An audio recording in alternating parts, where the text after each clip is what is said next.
Tomorrow will be a special day. I have a big presentation at school. I'm a little nervous now, but I know I will be more confident in the morning. I prepared everything, so I won't be unprepared. Will you be ready on time? Yes, I will. I always wake up early. After school, I'll meet my friend Emma. We'll go to the park and sit under our favorite tree. I will be happy to relax after such a busy morning. Emma always makes me laugh, so I know I will be in a good mood. We'll talk, eat ice cream, and enjoy the weather. It won't be cold. The forecast says it will be warm and sunny.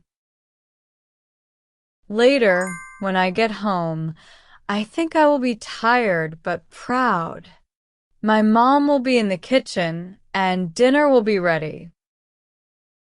We'll talk about my day and I will be so excited to tell her everything.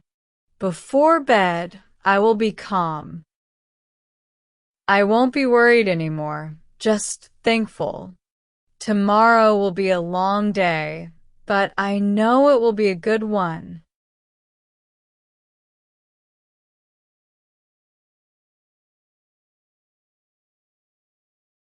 Like and subscribe to the channel.